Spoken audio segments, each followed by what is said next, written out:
Empezamos la clase entonces, a ver si los firuletes funcionan. Y Windows también, no, Windows lo detesto. Tengo que tener mi propio sistema operativo. Vamos a hacer share screen, que lo aprieto acá. No, Gustavo. A ver cómo, bueno, estoy haciendo. ¿Entendés? Tipo, ¿Eh? operás a lo último. Ahí está, sí. Ah, está. Operás a lo último, o sea, decís T2 es T de la pelota menos el retraso. Y después encontrás el retraso. Veo, entonces está bien. Bueno, vamos a empezar. Escuchen, sí, sí, sí, lo voy a mutear. Sí, lo voy a mutear.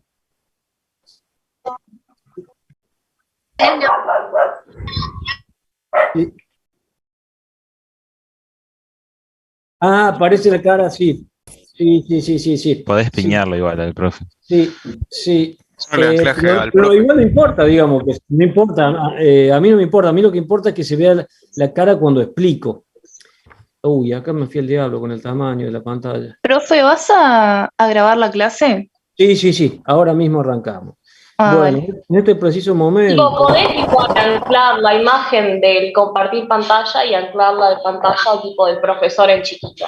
Y Sí, no se eso es lo que acabo de hacer. Eso es lo que acabo de hacer. Pero vamos a ver si queda grabado. ¿Estamos? Entonces, lo que voy a hacer ahora es, los voy a poner a todos, los voy a poner a todos acá al costado. Los voy a poner a todos acá al costado y los voy a mutear. Y el que quiera desmutearse al final, me hace una pregunta, levanta la mano. Y la idea es que al final, entonces, ahí los mutea a todos. Muteé, no sé cómo se dice. Y la idea es que al final, entonces, sí me hagan preguntas, yo abro los micrófonos al final y preguntan lo que quieren. Y por lo tanto, por lo pronto veo el chat y si me quieren hacer una pregunta. ¿Me escuchan bien ahí? Sí, ¿no? Sí. Perfecto, Ariel. Bueno, así me gusta. Entonces, me olvidé de grabar. Vamos a empezar la clase. Record this computer, acá. Vamos. Entonces, esta es lo que sería la quinta clase del curso. Nos vamos a trazar un poquito nos vamos a trazar un poquito en el cronograma como está previsto y en el desfasaje con el práctico, porque hay conceptos de los números reales que tienen que quedar bien claros, bien claros, porque los vamos a usar todo el tiempo. Y esos conceptos incluyen especialmente al último axioma de completitud, o sea, el concepto del máximo, del mínimo, del supremo, del ínfimo, porque esas cosas se usan todo el tiempo, ¿sí? Incluso cuando trabajemos con integrales, cuando calculemos propiedades de funciones, se van a usar todo el tiempo ese tipo de cosas y propiedades que veremos que se deducen de ahí. Entonces, en la clase de hoy vamos a dejar, en definitiva, el desfasaje que va a ser, que el principio de inducción lo vamos a dejar para la clase que viene. Yo voy a dar el principio de inducción en su variante más intuitiva y más informal, no en su variante, digamos, matemática, como lo enuncia Miquel en la clase, porque simplemente con la idea intuitiva y con que sepan usarlo, eso ya está bien, ¿no? El principio de inducción. Y vamos a ver algún par de ejemplos la clase que viene, como por ejemplo el binomio Newton, la prueba del binomio Newton que me pidieron la clase pasada. Pero entonces ahora quiero hacer un par de aclaraciones con respecto, yo cuando al final de la clase me hicieron un par de preguntas, por efecto del cansancio, supongo, de las pastillas y de la memoria que me falla cada 2 por 3, dije algunas cosas que no eran del todo correctas. Entonces quiero empezar aclarando un par de cosas. Yo les dije que los axiomas caracterizaban a los reales, lo cual es cierto, pero uno necesita dar primero lo que son las operaciones de suma, las operaciones de producto y el sentido de desigualdad, ¿sí? O sea, uno tiene un conjunto R de entrada, ahí se ve, bien, un conjunto R que viene dotado con una operación de suma que me agarra dos números y me da la suma, que viene dotado además con un producto, que lo vamos a definir así, me da dos números, me da un producto, y además con un axioma, como una regla de orden, que me dice, dados dos números, yo puedo saber cuál es mayor o igual que el otro, o viceversa, el igual está incluido. Y finalmente hay un axioma que termina de completar la caracterización de los números reales, que es el axioma de completitud, que es el que veremos hoy en la parte final de la clase con más detalle. El axioma de completitud es importante, ¿sí? Es lo que me permite incluir. Ahí me ven, ¿no? Me ven todo lo que está escrito, sí. Es lo que me permite incluir los irracionales dentro del conjunto R, y es lo que me permite, en definitiva, caracterizar completamente al conjunto de los reales. Entonces, la idea es lo siguiente, es que uno identifica a R con una recta, ¿sí? Y eso es un conjunto, la idea de recta es la idea de un conjunto completamente ordenado. Entonces yo puedo decir que este X mayúscula, en la recta, perdón, un error. A la recta no la quiero definir con el mismo símbolo de los reales, perdonen que no fue tan recta, sino con esto, porque es un concepto geométrico, ¿sí? Los otros son números y esta es una idea geométrica.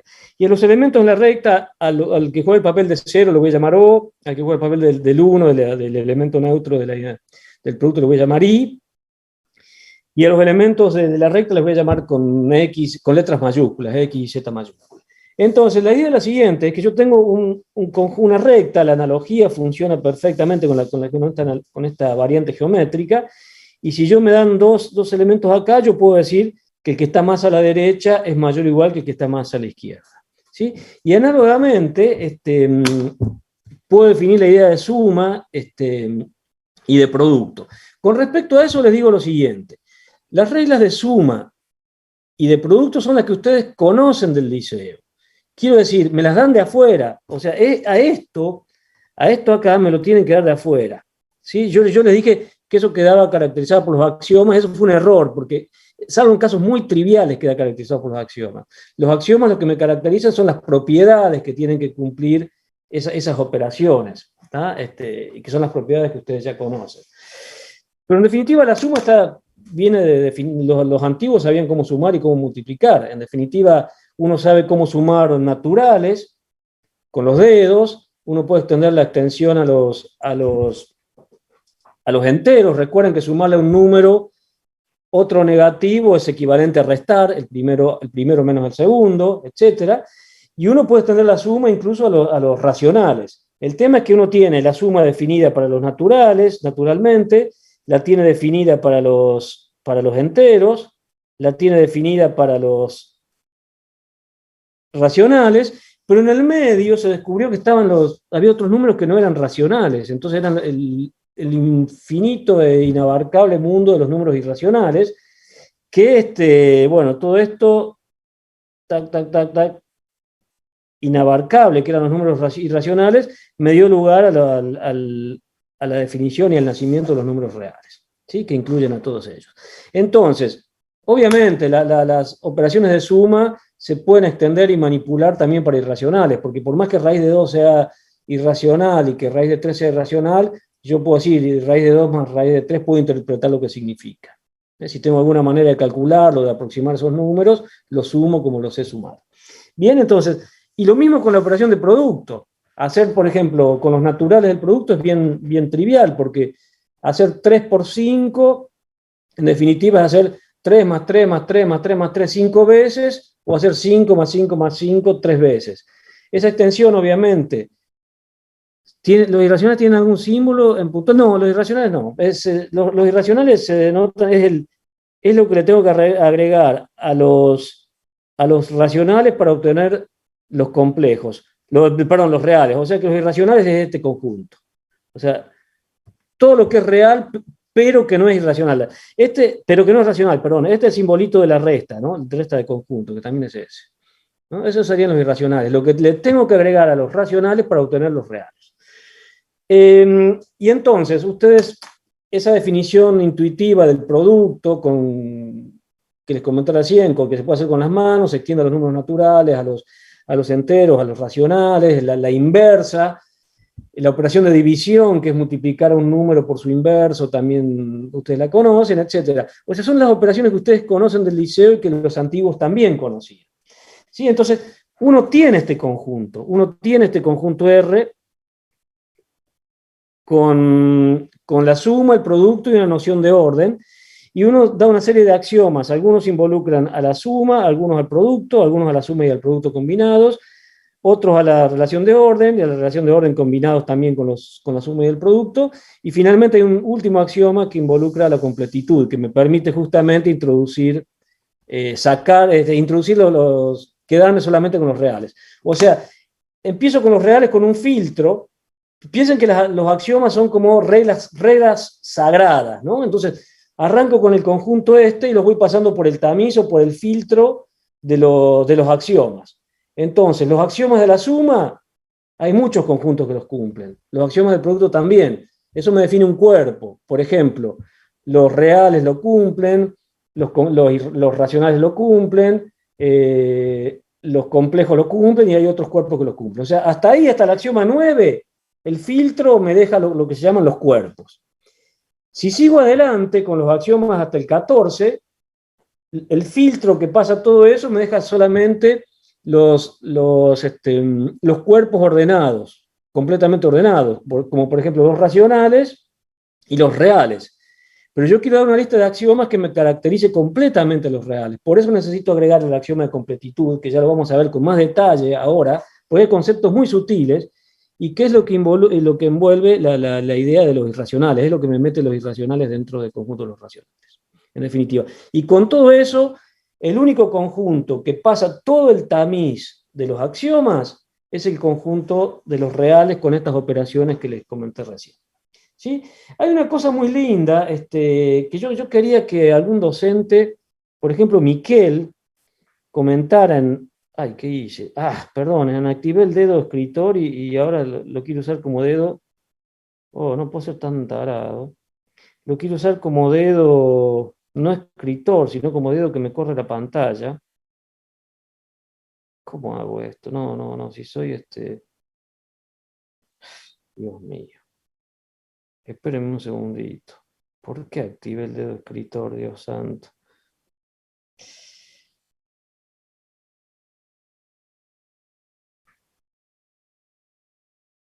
Espérenme un segundito.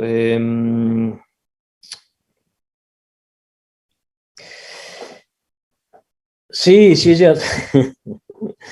Es como aprender a escribir con la mano izquierda esto. Activé el dedo escritor, acá está.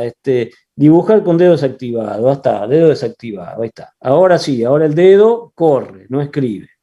¿Sí? Entonces, hay ideas muy lindas que venían de los griegos antiguos, que es que tiene que ver con las construcciones de regla y compás, que Miquel lo explicó en su clase. Hay un montón de resultados que ellos probaban, geométricos, identificando a los reales con la recta que yo les dibujé recién. Y en particular había toda una serie de resultados que se pueden probar usando regla y compás. Por ejemplo, solamente eso, regla y compás.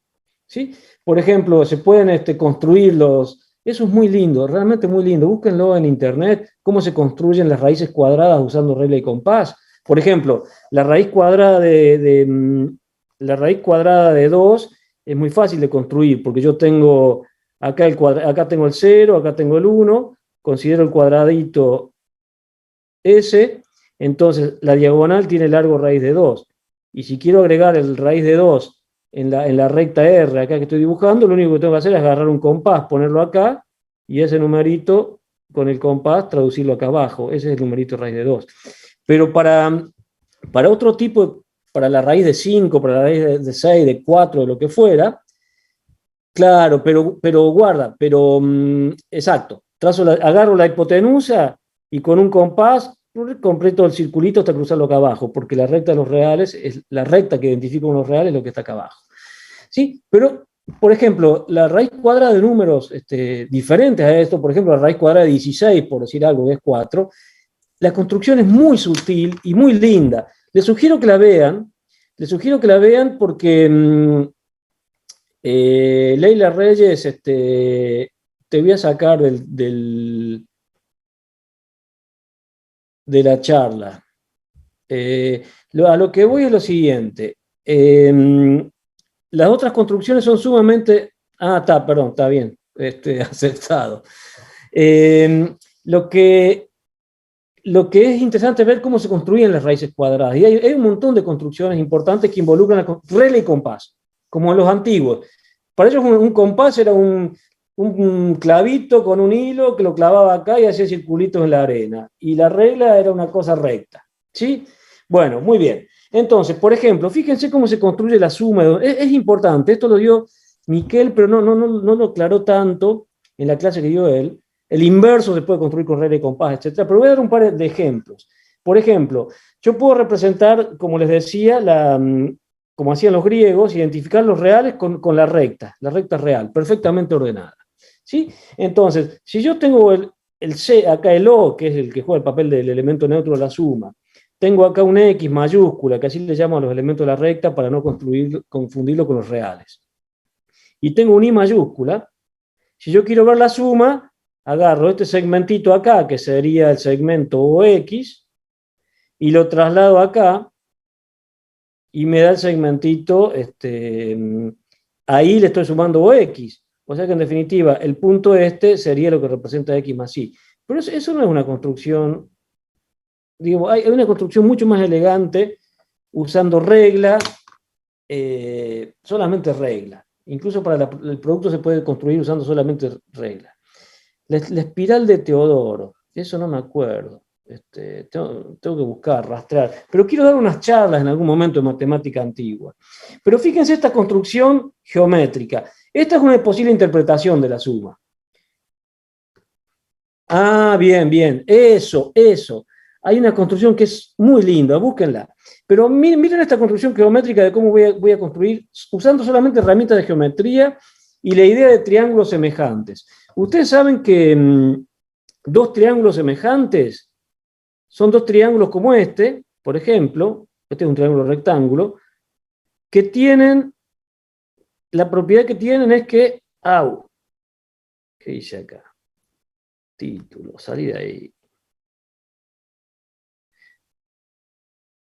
Me fui al diablo. Volver a la nota. Espero que volver a la nota. Dios mío. Bueno, no sé si volver a la nota inicial, lamentablemente quedó por ahí perdida, pero no importa. ¿Qué estaba dibujando yo? Me olvidé. Triángulos.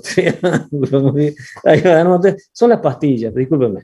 Triángulos semejantes son triángulos como este y como este, que la propiedad que tienen es que sus ángulos son iguales. Este ángulo es igual a este, sus ángulos correspondientes. Este es igual a este y este es igual a este. Entonces hay un montón de propiedades que ya conocían los griegos, que si yo tengo dos triángulos semejantes, por ejemplo, si yo hago el cociente de la longitud de este lado dividido a la longitud de ese lado, me da lo mismo que hacer el cociente de la longitud de este lado sobre la longitud de este lado y lo mismo con el otro lado.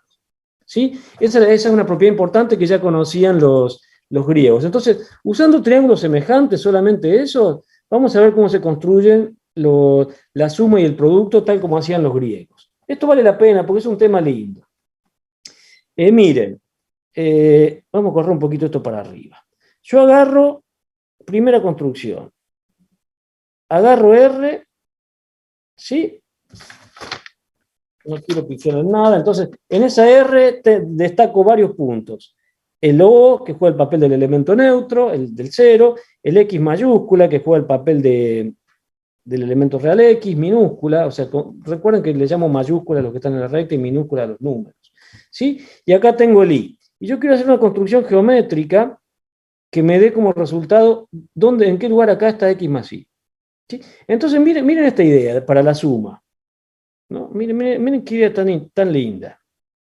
Trazo una recta paralela a esta, que le llamo R'. ¿Sí? Y en esa recta R' me dibujo en cualquier lado un lugar que juegue el papel del neutro en esa nueva recta, por ejemplo, el O'. Entonces, lo primero que hago es trazar una recta que vaya de O a O'. Eso lo puedo hacer perfectamente. ¿Sí? Y la segunda cosa que hago, una vez construí eso, es trazar una recta que vaya de I hasta un punto de acá, con la particularidad de que esta recta que marqué acá, es paralela a esta. Y como esta, la de arriba, es paralela a la de abajo, eso me define, lo vamos a pintar con color, eso me define un rectángulo, digo, un paralelogramo. ¿Sí? Eso me define un paralelogramo. No, no nos importa por ahora el paralelogramo ese. Está, pero queda bien definido. Esto acá es un punto que me define el paralelogramo. A ese punto le voy a llamar I', porque en definitiva es la traslación de I al I' siguiendo la misma dirección de la paralela con que O va a parar O'. O sea que ese punto I' está perfectamente definido. Y ahora hago lo siguiente. Desde O' trazo una línea que una a X. Una línea que una X. Esto acá. Una recta que una X. Un segmento de recta. Y hago lo mismo arrancando de acá arriba, del I'. Trazo una recta que sea paralela a la recta que acabo de dibujar recién. A la recta que acabo de dibujar acá. Esta acá. Es esta recta, ahora que la voy a pintar de otro color. Si me tienen un poquito de paciencia. La vamos a cambiar el color. La vamos a pintar de rojo. Ahí va. Esta recta. ¿Por qué no pinta en rojo esto? Esta recta y esta son paralelas. ¿Está bien? Y ahora, fíjense, les hago una pregunta. ¿Qué relación hay entre este triángulo que tengo acá y este triángulo que tengo acá? Eso me define acá abajo un punto que le voy a llamar Z, ¿no? La construcción está hecha perfectamente, está unívocamente determinada. Son triángulos iguales, exactamente, porque esta longitud es igual a esta longitud es igual a esta, porque son rectas paralelas que estoy cruzando con otras rectas paralelas, y en consecuencia esta longitud es igual a esta. Y fíjense entonces, ¿qué es lo que pasa? Como esta longitud acá es igual a esta, ¿sí? Esto sería lo mismo que la longitud del segmento OX. Si ahí le sumo ese segmento, obtengo Z, que no es otra cosa que la representación de X más Y. Esta es la construcción que hacían los griegos para... Eran muy ingeniosos los griegos realmente. La construcción con regla y compás, acá no usamos el compás, para la raíz cuadrada sí se usa, de la suma. ¿Se entiende? Y esta suma así definida cumple todas las propiedades, si yo trabajo así geométricamente, cumple todas las propiedades de la suma, todas. Puedo cambiar el orden de X con Y, la construcción, etcétera, etcétera. ¿Sí? Es un punto importante. ¿Qué pasa con el producto? ¿Alguna pregunta hasta acá? Lo hago esto porque es muy lindo. A mí cuando empecé a ver esto me gustó. Quiero dar una charla sobre construcciones de regla y compás. Aunque no lo crean, es un área enorme de la matemática. ¿R no tendría que ser minúscula al tratarse de una recta? No, no, no. Bueno, sí, usamos la R mayúscula por la analogía con los reales. Sí, quiero que... Miquel no me contestó, todavía es un vago para responder los mails, pero quiero que Miquel dé una charla de matemática antigua, de la geometría de Euclides. Quiero hablar de esas cosas. Bien, sí, sí, obviamente, cuando esté eso definido, ponemos un horario y lo hacemos. No, hoy no voy a dar la introducción completa, queda para la próxima. Esto es como hacían la suma los griegos. Fíjense cómo hacían el producto. El producto es más interesante aún. Esto también está en la clase de Miquel, pero no está tan aclarado. Preferible hacerlo bien claro ahora. El producto. El producto de dos números. Créanme que realmente hay libros enteros de matemática a la antigua con regla y compás, como demostraban los teoremas Tales, como están demostrados los teoremas de la geometría en los elementos de Euclides, todo es con regla y compás, todos haciendo dibujitos. Es impresionante cómo probaban las cosas. ¿Sí? El producto, miren cómo se hace el producto, es más interesante. Yo trazo la recta aquí, lo que es, qué desastre. Yo trazo la recta aquí, paralela, la recta R, bien, y acá voy a identificar dos puntos, el O, que juega el papel del elemento neutro, el I, que juega el papel de la identidad. ¿Se ve ahí? Me parece que se me va de pantalla. Ahí está. El O, el I, y voy a poner acá los dos números que quiero multiplicar, que uno que corresponde al X, ese elemento X grande corresponde al X real, y otro elemento por acá que le vamos a llamar Y, que corresponde al Y real. Esto corresponde al 0 real, obviamente, y esto corresponde al 1 real. ¿Sí? Lo llamamos así porque estamos trabajando en geometría. ¿Ustedes ven la pantalla entera? Ah, se ve perfecto, sí, está. Entonces es un problema mío acá. Entonces, a partir del cero del O, trazamos una recta que la corte, lo que se llama una recta secante. Cualquiera, una recta secante cualquiera. Y en esa recta vamos a identificar un punto, así como en la otra identificamos un O', acá vamos a identificar un punto I', que juega el papel de lo que se llama la unidad duplicada. Es como si estuviera duplicando ahora este punto. ¿Sí? La unidad duplicada, el I'. Y ahora vamos a hacer una construcción con triángulos semejantes. Y vamos a sacar conclusiones a partir de esos triángulos semejantes. Lo primero que vamos a hacer, fíjense, yo agarro y uno I' con I con una recta. Lo vamos a hacer en rojo. O en azul mejor. Uno en azul y otro en rojo. Entonces, primera construcción, 1i con I' con una recta. Y además, paralela a esa recta, agarro y a partir de este i de acá abajo, sigo esa recta paralela, a ver si me sale paralela. Bueno, me salió bastante bien. Y eso me va a definir acá arriba un punto que le voy a llamar Y'. ¿Sí? O sea, las dos rectas en azules, los dos segmentos de rectas en azules son paralelos. Vamos, entonces, fíjense una cosa. Primera observación. Vamos a cambiar el color. Un amarillito lindo ahí, a ver. Fíjense una cosa. ¿Qué pasa con estos dos triángulos? Este triángulo que pinto de amarillo acá y este otro triángulo que abarca además todo esto. ¿No? O sea, ¿qué pasa con el triángulo OII' y el OYY'? Son semejantes, exactamente, porque tienen exactamente los mismos ángulos, ¿no? En efecto, este ángulo es igual a este ángulo es igual a y este ángulo es el mismo para los dos.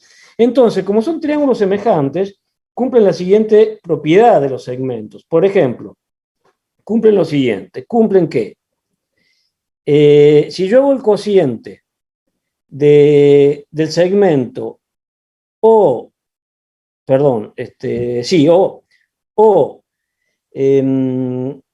Y', o sea, el segmento si yo hago el segmento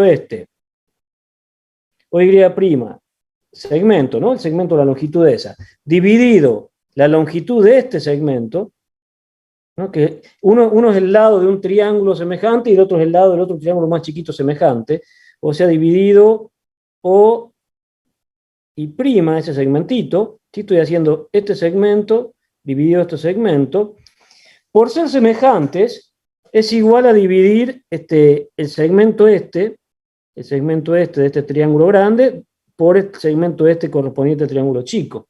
¿Sí? O sea que eso, que los griegos manejaban también proporciones, por eso les digo que la existencia de los números irracionales fue algo que mató a los pitagóricos, fue una sorpresa sumamente desagradable, porque ellos siempre trabajaban con fracciones y con proporciones. Esto es igual entonces, por semejanza de triángulos a O y al segmento S, dividido o la identidad, el I sin tilde. ¿Estamos de acuerdo hasta ahí? O', hoy. No, dejémoslo así, sí, tienes razón, sí, ya vamos a ir. ¿Portales o por...? Sí, es cierto, es portales, pero en definitiva es por consecuencia de triángulos semejantes. O sea, si yo tengo triángulos semejantes, los cocientes de los lados correspondientes son iguales. Si yo hago un lado sobre otro lado correspondiente, es igual a hacer otro lado sobre el lado correspondiente. Es lo mismo. ¿Sí? Y ahora vamos a dibujar otro par de triángulos semejantes y vamos a sacar otra relación.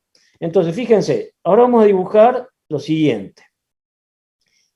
Voy a usar otro color. A ver, un rojo, un lindo color de rojo. Bien. Entonces, vamos a trazar una recta paralela, una recta que vaya... Uy, ahí me voy a ir al diablo. Una recta que vaya del I' al X. Y al mismo tiempo voy a arrancar de acá arriba y voy a dibujar una recta paralela a esa, y me voy a ir de pantalla, me parece. Bueno, imaginen que la tuerzo un poco por irme de la pantalla. Sí, pero imaginen que esta recta que dibujé acá en rojo, esto es paralela a esta otra recta que dibujé en rojo. ¿Sí? No la dibujé paralela porque si no me voy a ir al diablo de la pantalla. Y bueno, y no la dibujé paralela además porque no me cuesta dibujar paralelas. Pero se entiende, entonces ahora vamos a concentrarnos en estos triángulos semejantes, que son, lo voy a pintar en rojo. No, a ver otro color. Son horribles estos colores. A ver, este se llama... ustedes me van a decir cómo se llama este color. Cian, creo que se llama en inglés. O cian, no me acuerdo. Este triangulito es semejante a todo esto, a todo este triangulazo que hay acá.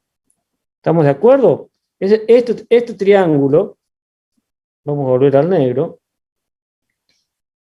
este triángulo acá es semejante a este triángulo acá.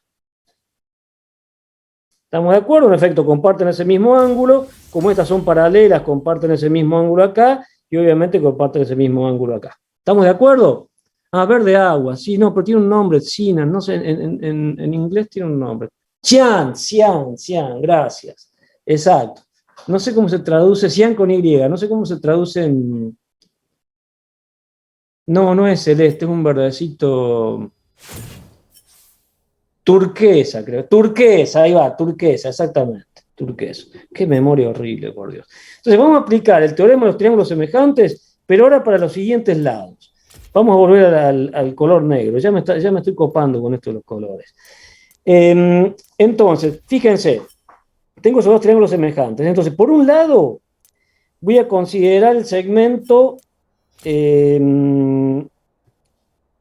OI', este que va acá, OI', esto de nuevo es por semejanza de triángulos, ¿no? OI', y lo voy a dividir por esto.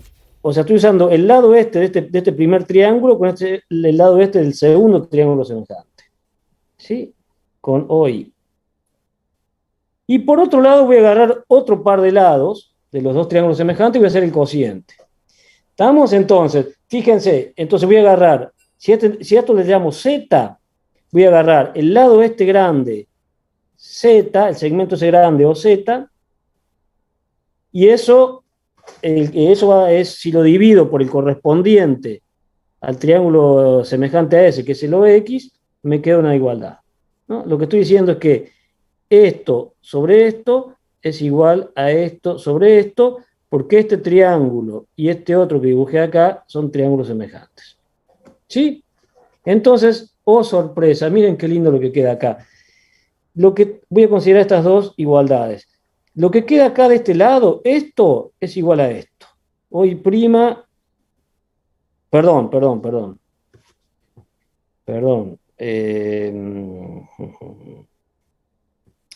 Perdón, acá era un I', ¿no? Estaba haciendo el cociente de esto sobre esto. OY' dividido OI' es igual a OZ sobre OX. Pero acá tengo lo mismo que acá. OY', el segmento, dividido OI', segmento. Eso es exactamente lo mismo que tengo acá. Si esto es igual a esto, entonces necesariamente los lados derechos deben ser iguales. Entonces, a ver si me dejan avanzar un poquitito acá. Entonces, la conclusión a la que llego es que, entonces, llegamos a la siguiente conclusión. Déjenme ver acá.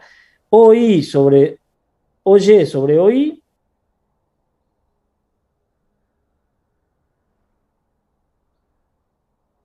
es igual a lo que tengo del lado derecho allá, a OZ, al segmento de recta que va desde O hasta Z, dividido OX, el segmento de recta que va de O a X. Y ahora vienen las preguntas que le hago a ustedes. ¿Cuánto vale el segmento de recta que va de O a Y? Si yo interpreto que ese era el representante del numerito real I y este era el representante del numerito real 0. Sí, exactamente.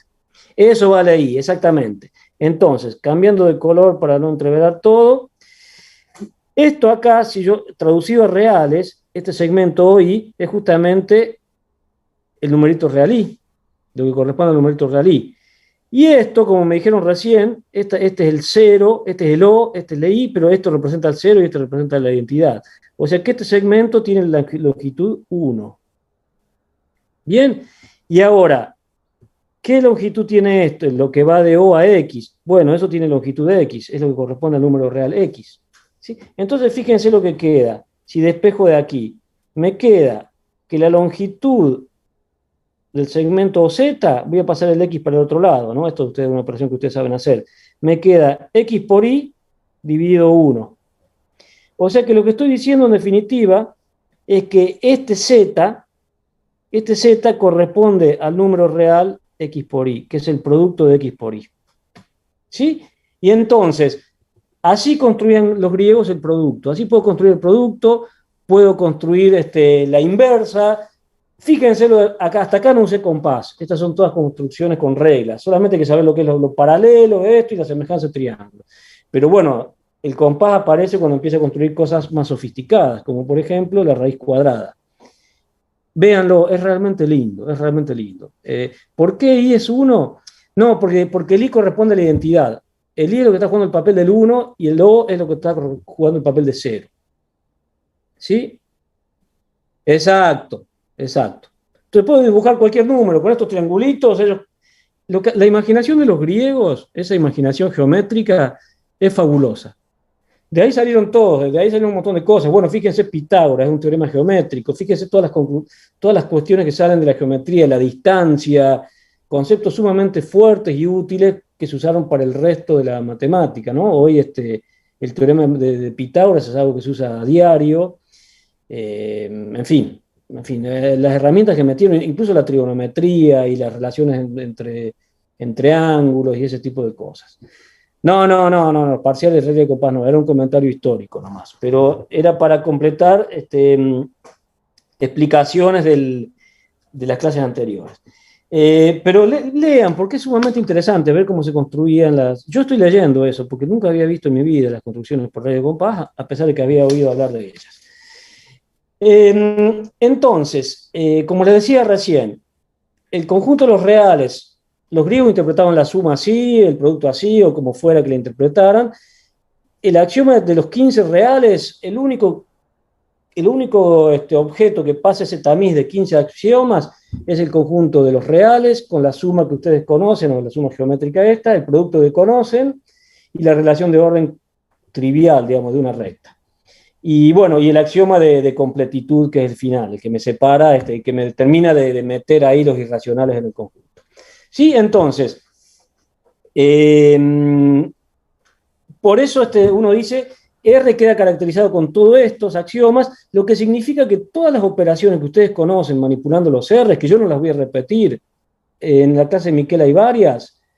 Ya les voy a pasar después el link de un libro de matemática antigua, que lo empecé a leer, ya se los voy a pasar.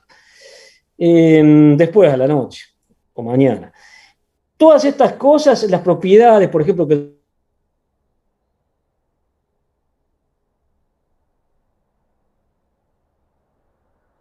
X más el opuesto de Y, la definición de que X por Y, con la definición de que X por Y, perdón, de que X sobre Y es igual al producto de X por Y a la menos 1, salen que el inverso es único, que el opuesto es único, las operaciones que ustedes saben hacer de agrupar factores, multiplicar y dividir por lo mismo, todo sale de ahí. Todo.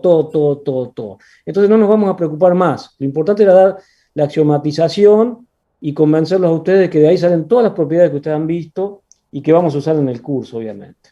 ¿Sí? Y después, alguien me preguntó al final de la clase, estamos hablando de los números reales y ya vamos al postulado último, que ese postulado es sumamente importante y lo vamos a usar mucho tiempo y es difícil de comprender en su totalidad. Finalmente alguien me preguntó qué eran los axiomas y yo les dije, bueno, que los axiomas son enunciados o postulados que no necesitan demostración, son como la tabla de los 10 mandamientos de Moisés, a partir del cual se deduce todo el resto. ¿Sí? Es importante que esos axiomas no sean incompatibles, porque si un axioma es incompatible con otro, no sale nada. ¿Sí? Y es importante también que esos axiomas no sean redundantes, no poner un axioma que si es redundante con el otro, puedo sacar uno. ¿Sí?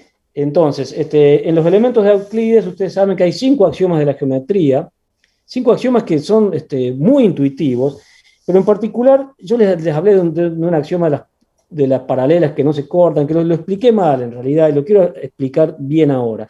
El postulado 5 de Euclides Y esto es importante porque lo van a ver más adelante. El postulado 5 de Euclides me dice algo tan razonable como esto. Me dicen que si yo les doy una recta R y les doy un punto exterior a la recta, un punto que le llamamos X, entonces existe una única recta paralela a R que pasa por ese punto. El postulado de Euclides me dice que si me dan esta recta y me dan un punto exterior a ella, si, no sé si estas cosas se ven, pero son conceptos que son lindos, porque si alguien se mete alguna vez a estudiar geometrías no euclidianas, va a ver cosas sorprendentes que salen. Euclides, con los 5 postulados, de los cuales el más famoso de todos ellos, el postulado 5, que es este, dado una recta y un punto exterior a ella, existe una única paralela. Todos me dirán, bueno, es obvio ese postulado, ¿sí? Es obvio ese postulado,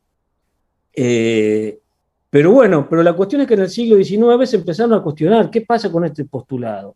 O sea, este postulado tiene que ver con el hecho de que uno trabaja en geometrías planas, por ejemplo, en la pantalla de la computadora, en la pantalla de la tablet. Ahora, ¿qué pasa si uno empieza a trabajar en objetos geométricos más complicados? Por ejemplo, a trabajar en esferas, ¿no? Yo puedo definir la noción de paralelas en esferas. Piensen en la Tierra y en los paralelos justamente de la Tierra. Pero hay cuestiones. ¿Qué pasa si yo empiezo a trabajar en superficies más deformadas, o sea, superficies que no sean planas? Entonces ahí hubo un cambio, un giro fundamental en la geometría, que se lo debemos a Riemann y a tanta otra gente, que cambió el postulado 5 por otros postulados. Hay un axioma, hay gente que cambió el postulado 5 por el postulado de que, dependiendo de la superficie en que estoy trabajando, que puede ser una superficie muy rebuscada, ustedes me dan una recta y me dan un punto exterior a esa recta y no puedo encontrar ninguna recta paralela a esta que pase por ese punto. ¿Sí? Esas son modificaciones del postulado 5. Por supuesto que si cambio el postulado, cambian todos los resultados que salen de esos postulados, de esos axiomas. Cambia completamente la geometría euclidiana. Entonces, entre las variantes del postulado hay dos. Por X pasa al menos 2 rectas paralelas, por X pasan al menos 2 rectas paralelas,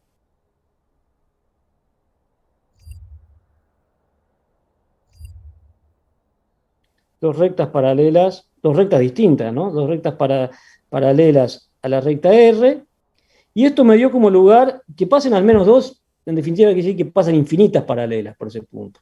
Eso depende de la superficie, insisto, en la cual uno esté trabajando. Y esto dio lugar a lo que se llamaba la geometría hiperbólica.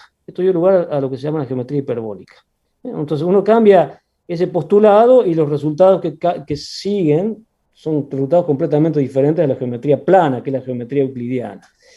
Y el otro postulado es, por X no pasa ninguna recta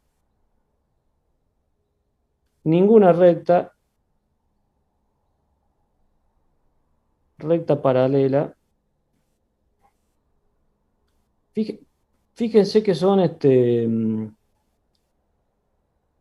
Fíjense que son postulados fuertes a primera vista. Yo estoy diciendo que estoy trabajando en superficies tales cuales ustedes me dan una recta, un punto, y yo puedo encontrar infinitas paralelas que pasan por ahí, por ese punto, y que son paralelas a la recta R. Eso me dio lugar a la geometría hiperbólica. Y la otra variante es que dado una recta y dado un punto, no pasa ninguna recta paralela a R. Y esto dio lugar a lo que se llama la geometría elíptica, que son geometrías que han jugado papeles fundamentales, por ejemplo, en la física, en teoría de relatividad, donde las masas distorsionan el espacio de tal manera que la noción de espacio plano ya no existe más. Existen espacios curvos con estructuras geométricas muy complicadas, y eso me cambia totalmente la visión de la geometría. Los resultados que salen son completamente diferentes. Les aviso que estos son temas de estudio actuales. Geometría hiperbólica, geometría elíptica, son lo que se llaman geometrías no Riemann, o geometrías riemannianas, en realidad, por Riemann, en contraparte con la geometría plana, que es lo que se llama la geometría euclidiana. ¿Estamos? Bueno, hasta ahí terminó un poco la explicación del curso, de lo que vi la clase pasada, de los axiomas, etc. Cómo si uno cambia los axiomas, cambia la estructura de todo lo que sale. Los axiomas son postulados sagrados, no se tocan. Tienen que ser, obviamente, no contradecirse entre sí y tienen que ser, bueno, no redundantes. Me quedo con la mínima cantidad de postulados, si hay alguno redundante lo saco. Y a partir de ahí empiezo a construir con toda esa maquinaria. Así está escrito el libro de los elementos de Euclides. Si ustedes se fijan, la demostración de Pitágoras, del teorema de Pitágoras, que hay muchísimas versiones, incluso cada uno, todo matemático tiene su propia demostración del teorema de Pitágoras, pero la demostración que hace Euclides es una demostración toda también con rectas y cosas y dibujos que cuesta entenderlo, porque uno ya no piensa más como un matemático antiguo. Lamentablemente, porque era gente con una visión tremenda. Bueno, preguntas hasta acá. ¿Cuántos estudiantes tengo? 150, bien. No espanté a ninguno con estos comentarios. Lo que queremos ver ahora es ir al principio de completitud. Como les dije, vean las clases de Miquel, porque ahí hay varias propiedades que se prueban para los números reales, que son las que ustedes ya conocen. El principio de inducción lo dejamos para la próxima clase. Eso modificando el postulado. Claro, el postulado 5, las geometrías riemannianas son los 4 primeros postulados, que no me acuerdo cómo son, pero si se buscan en Wikipedia están ahí, son cosas bien elementales y bien naturales. El postulado 5 era el que tenía problemas, que esto, cambiando ese postulado se da origen a otro tipo de geometrías que son los que se llaman las geometrías riemannianas. Hay materias en matemática, hay un curso que es de geometría riemanniana, o sea, es un tema de estudio contemporáneo. Bien, y muy lindo además. Entonces, lo que vamos a hacer, vamos a cambiar un poquito el orden. En lugar de explicar completitud, yo me voy a meter con conceptos importantes. Perdón, en lugar de explicar desde el principio de inducción, me voy a poner con el axioma de completitud, que incluye los racionales y me da la noción de continuidad de los números reales. Y vamos a hablar de conceptos fundamentales que vamos a usar siempre. El concepto del supremo de un conjunto, el conjunto del ínfimo de un conjunto. El conjunto de cota superior y el conjunto, la noción de cota inferior. Y esto tiene que quedar claro. Si no, que agárrenselo con fuego y se lo clavan acá. Lo que son las cotas superiores, las cotas inferiores, el supremo y el ínfimo. El máximo y el mínimo son casos particulares que a veces existen o a veces no. Pero ya vamos a hablar de eso. Entonces ahora, si me permiten, en lo que resta de clase, vamos a dar esas definiciones. Queda bastante, así que estamos recontra bien. Bueno, más o menos. Voy a hacer, todas estas cosas se aclaran con dibujitos. Yo les voy a dar la definición y les voy a hacer dibujitos. ¿Sí? No nada más fácil que explicar que un dibujo. Que explicar alguna cuestión de estas con un dibujo. Entonces, definiciones. Vamos a empezar con las definiciones que involucraban al postulado 15, ¿no? Definiciones.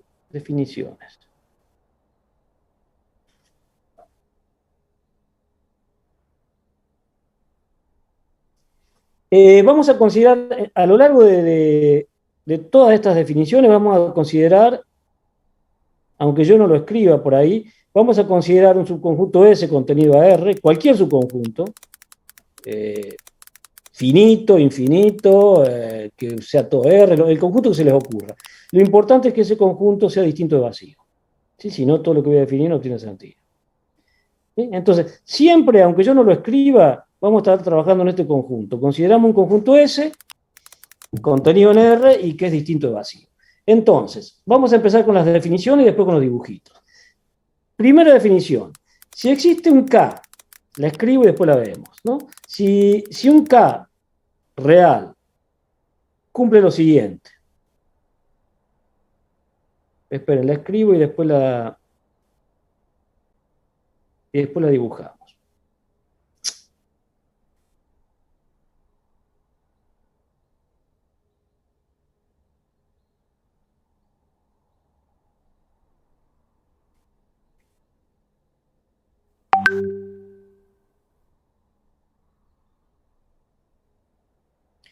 Ya la leo, una cuota superior a esa. Lo que estoy diciendo acá, estoy definiendo la idea de cota superior. ¿sí? Ustedes me dan un conjunto S, distinto de vacío, y si yo encuentro un K, un numerito K real, ¿no? Fíjense que estoy diciendo K perteneciente a los reales, que cumple que K es mayor o igual que todos los elementos de S, o sea, si X está en S, entonces X es menor o igual que K, entonces decimos que K es una cota superior de S. Es decir, que tenemos algo por ejemplo, como esto, o sea, yo tengo el conjunto de los reales, piensen que ese sea, yo qué sé, sea el conjunto que llega hasta 1, o sea, todo esto, ¿no? Estoy haciendo un ejemplo acá. Piensen que ese, para escribirlo matemáticamente, sea el conjunto de los reales, tales que x menor o igual que 1. Acostúmbrense a escribir estas cosas, por favor, ¿no? Este es el conjunto S. O sea, el conjunto de todos los numeritos, tac, que llegan hasta 1 y no pasan de 1. Entonces, una cota superior es, por ejemplo, 2 es una cota superior, porque 2 es mayor o igual que todos los elementos de S. Para hacer una cota superior tiene que ser mayor o igual que todos los elementos de S. ¿Sí? Obviamente, el 1 medio también es una cota superior, el 3 también es una cota superior, pero les hago una preguntita, ¿qué pasa con el 1? ¿Qué pasa con el 1? ¿Es cota superior o no es cota superior? Y existen infinitas cotas superiores, sí señor, sí señorita digo. ¿Qué pasa con 1? ¿Es cota superior o no es? Acá es una pregunta sutil, ¿eh? Porque el S es un conjunto que involucra al 1. Yo les pregunto, ¿el 1 es cota superior o no lo es? Es cota superior porque esto es un menor igual. O sea, el 1, fíjense acá, el conjunto S queda definido por todos los X reales tales que X es menor o igual que 1. Por lo tanto, esto es una cota superior, porque es mayor o igual que todos los elementos que están en S. ¿Sí? Entonces, esta cota superior, aunque ya veremos que existen varias, si existe una, existen infinitas cotas superiores, esta cota superior, que es la más chiquita de todas, como ya vamos a ver, es lo que se llama el supremo. Un medio, no, tenés toda razón, Soledad, perdón, 3 medios pone acá. Sí, no, tenés toda razón, el 1 medio tenés. Sí, gracias por la aclaración, Soledad.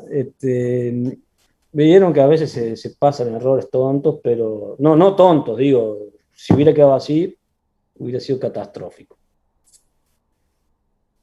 Bueno, y lo mismo con cota inferior. Ya vamos a hacer varios ejemplos para que vean.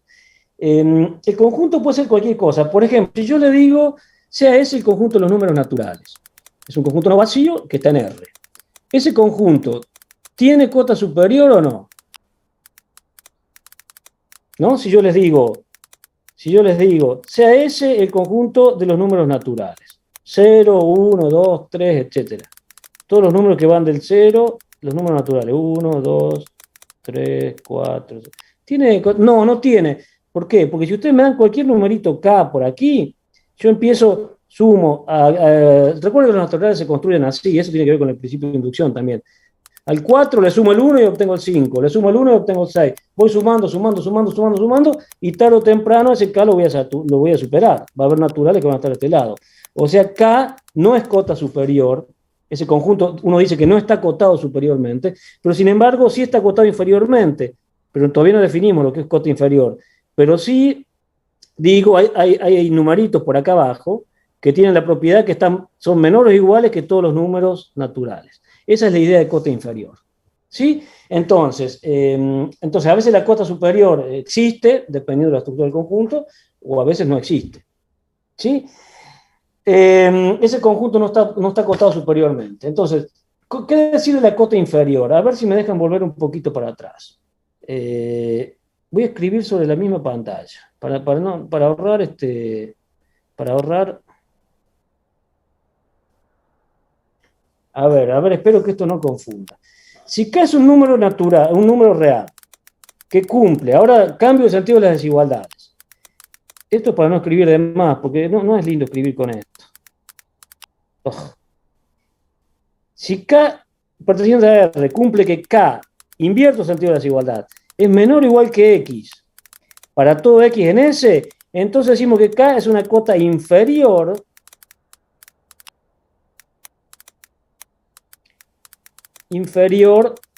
del conjunto S. Obviamente que todo esto lo tengo que borrar porque ya no tiene más sentido acá, ¿no? Si K, al revés, ¿no? Así como definí, lo mismo pero para abajo, exacto. Y después vamos a ver que hay una relación entre supremos e ínfimos, cambiando signos, etc. Pero eso lo vamos a ver en las propiedades que siguen. Pero es importante que esto quede bien claro. Si K,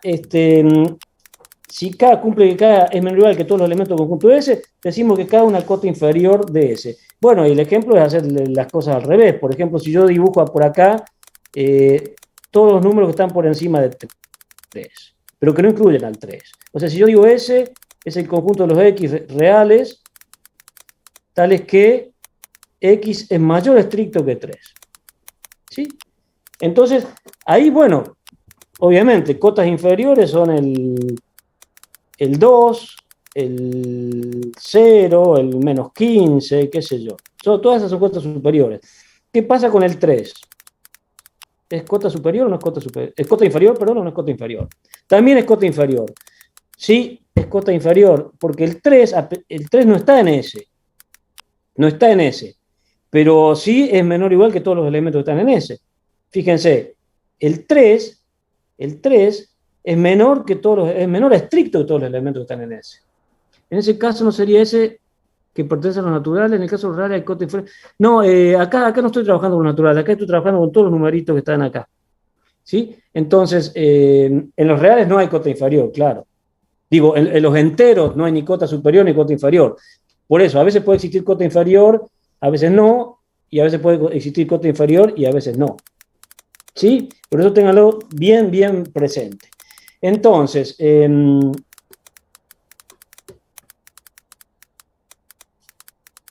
es fácil ver, como me decían ustedes recién. ¿Se entendió esto? ¿Hay alguna pregunta?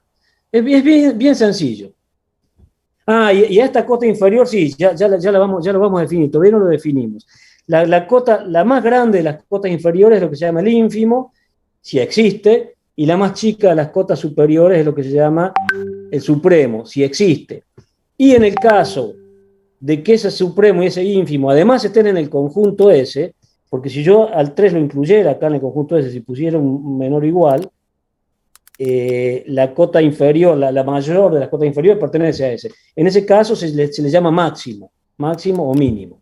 O sea, en el caso de que el supremo esté en el conjunto, o sea, sea el elemento borde del conjunto, eso depende de la estructura del conjunto, se le llama máximo. Y en el caso de que el ínfimo esté en el borde inferior del conjunto, pertenezca al conjunto, se le llama mínimo. ¿Sí? Pero a veces los mínimos y los máximos, los supremos y el ínfimo siempre existen si el conjunto está acotado. Que un conjunto esté acotado quiere decir que existe cota superior y cota inferior. Si eso pasa, siempre existen el supremo y el ínfimo.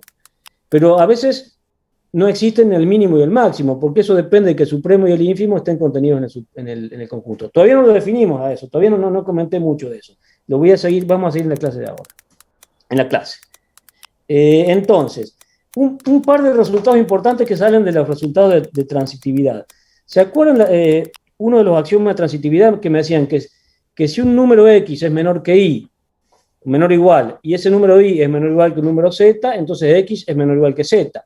Entonces, si yo tengo un numerito que me acota a todos por arriba, a todos los elementos de S, y tengo otro número que es más grande que ese otro número va a acotar por arriba a todos los elementos de S. Entonces va a ser también una cota superior.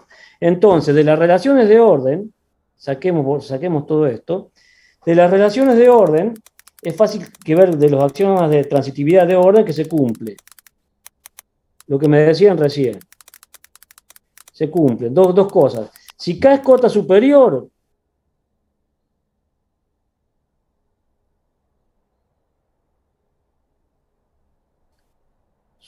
de S, el conjunto S puede ser un conjunto discreto, continuo, lo que se les ocurra.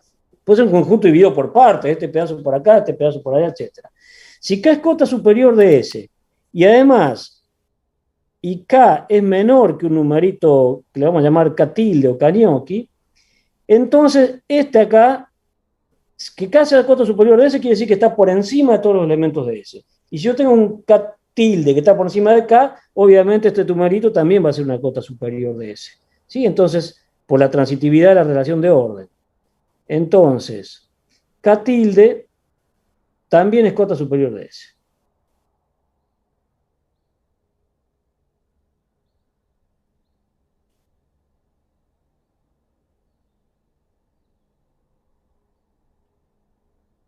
¿Sí? ¿Se entiende? Es decir, que si existe una cota superior, existen infinitas, porque me tomo todos los conjuntos, todos los numeritos que están a la derecha de esa cota superior, o que son mayores o iguales que esa cota superior, y son mayores que esa cota superior, esos también van a ser cotas superiores. ¿Está? El tema es que a veces puede que no exista la cota superior. Si yo tomo el conjunto de todos los naturales, no existe cota superior. Pero si existe una, existen infinitas. Bien, y lo mismo con las cotas inferiores, solo que hay que cambiar acá. Si K es cota inferior, y no vamos a repetir acá, DS, y además K es mayor que un K tilde, o sea que K sea cota inferior de S, quiere decir que es menor o igual que todos los elementos de S. Y si tengo todavía un elemento K tilde que es menor que K, ese K tilde va a ser menor o igual que todos los elementos de S, por tanto también va a ser cota superior. Entonces K tilde también es cota inferior.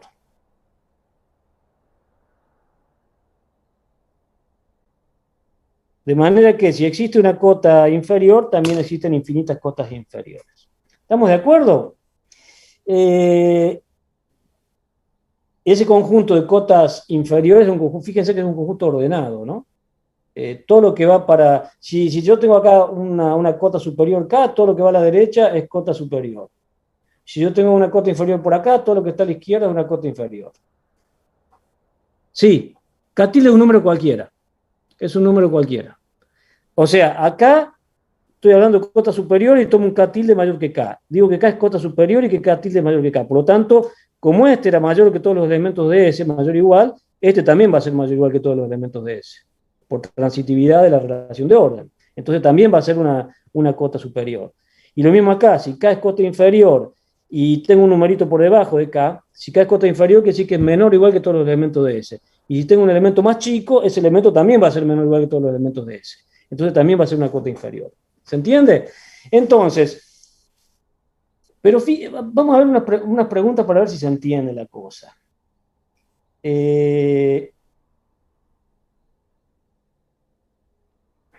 Pregunta que les hago, solamente por curiosidad, a ver si estas cosas están quedando claras. Y vamos a cambiar el color ya que estamos. Qué lindo esto. Vamos a sacar un rosadito por acá. A ver si sale. No, pues salió el azul, no se ve nada. Vamos a hacer esto. Yo tengo, fíjense, supongamos que yo tuviera este conjunto, tuviera acá el conjunto 0, 1, esto es un intervalo, ¿no? Esto es un intervalo cerrado que arranca en 0 y termina en 1 y que incluye al 0 y al 1. Los intervalos cerrados se definen así en contrapartida con los intervalos abiertos, que se le pone, por ejemplo, si fuera el intervalo que abarca el 0, que incluye el 0 pero no el 1, se dibuja así, con el paréntesis cuadrado de un lado y con el paréntesis redondo del otro. Supongamos que ese fuera este conjunto, pero además, esto lo podemos borrar, pero además, este conjunto, o sea, lo defino en pedazos. Yo tengo que ese es todo lo que está entre 0 y 1, y además, todo lo que está entre 4 y 5. ¿Sí? Tranquilamente. Esto, unión esto, es lo que define mi conjunto S. Bueno, si yo les digo, ¿dónde están las cotas superiores de S? Ustedes me dirán, bueno, las cotas superiores de S viven acá. ¿Sí? Viven de acá para adelante, del 5 para adelante. ¿Y dónde viven las cotas inferiores? Del 0 para atrás. ¿Se incluye el 0 como cota inferior y se incluye el 5 como cota superior? Sí, no, sí. Sí, porque es mayor o igual y menor o igual. O sea, el 5 también es una cota superior y el 0 también es una cota inferior. Pregunta, ¿qué pasa con los numeritos que están acá entre 1 y 4? Los numeritos que están entre 1 y 4. ¿Son cotas superiores, cotas inferiores? ¿Qué diablos son? No son nada, exacto. No son ni cotas superiores ni cotas inferiores. Cotas, sí, algo así. O sea, no todos son cotas superiores o cotas inferiores. Hay algo que no es nada. Digo, esto acá no acota ni por arriba ni por abajo el conjunto S, están metidos ahí en el medio, molestando. Bien, entonces, y si yo les pongo, bueno, ¿quieren que vayamos a las definiciones del máximo, mínimo, supremo e ínfimo antes de ver las propiedades? Y con eso ya iremos, la cota Schrödinger, exactamente, no se sabe, no, eso es, estamos bien con el tiempo, qué alegría. Esperen que prendo las luces.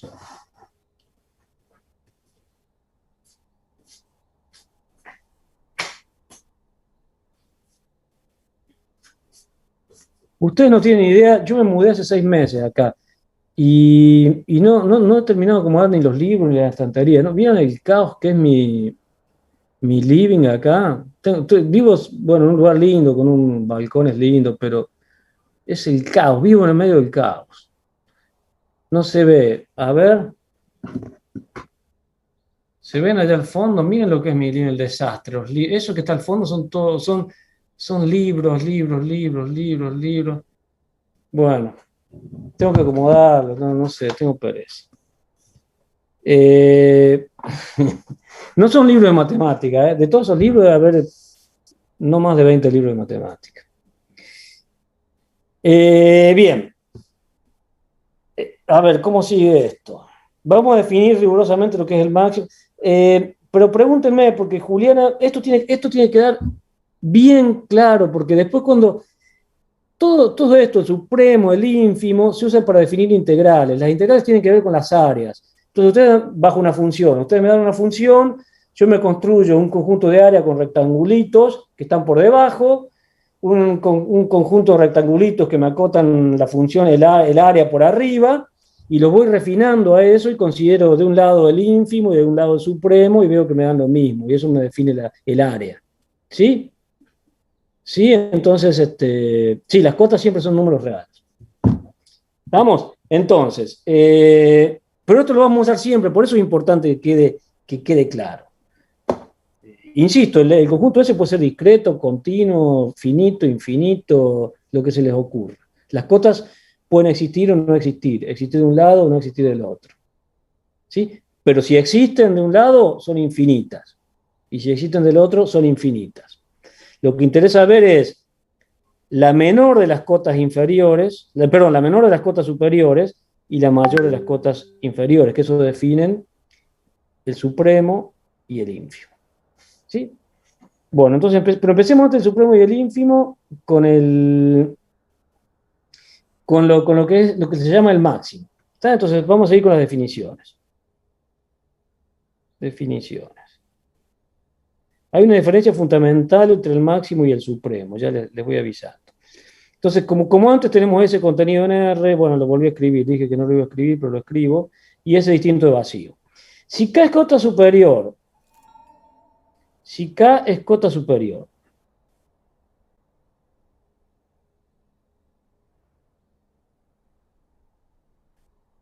y además, si esto les cuesta, no se preocupen porque lo vamos a ir viendo en la clase que viene y en varias clases más. Y además K pertenece al conjunto S, entonces decimos que K es un máximo.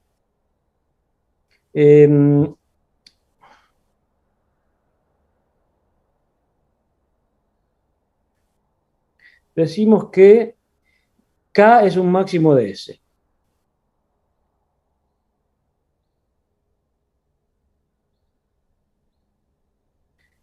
¿No? O sea, si yo tengo una cota superior que además está en el conjunto S, eso depende de la estructura del conjunto S, ¿no? Si es un conjunto, si es un intervalo cerrado, es posible, pero si es un intervalo abierto, no es posible que la cota superior pertenezca a S.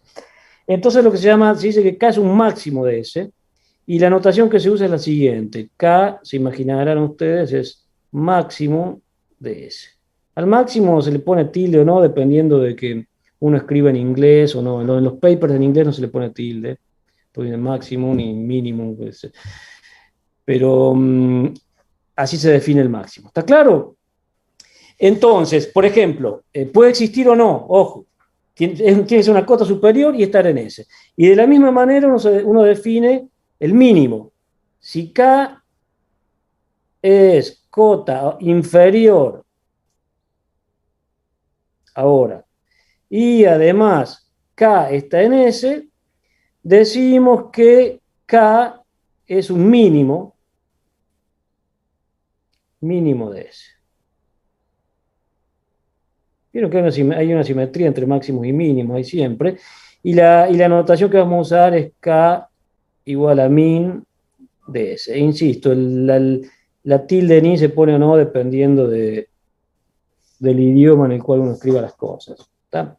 Yo, tanto da. A mí no me gusta ponérsela porque cuando uno escribe paper lo escribe en inglés y por defecto no pone ahí. El máximo, ¿qué dice ahí, John? K, que si K igual al máximo de S y K igual al min de S. O sea, tienen que ser, el máximo es una cota superior que además está en el conjunto S, que estoy acotando. Y el mínimo es una cota inferior, a ver si lo escribí bien, tal que está en el conjunto S. ¿Sí que una cota superior?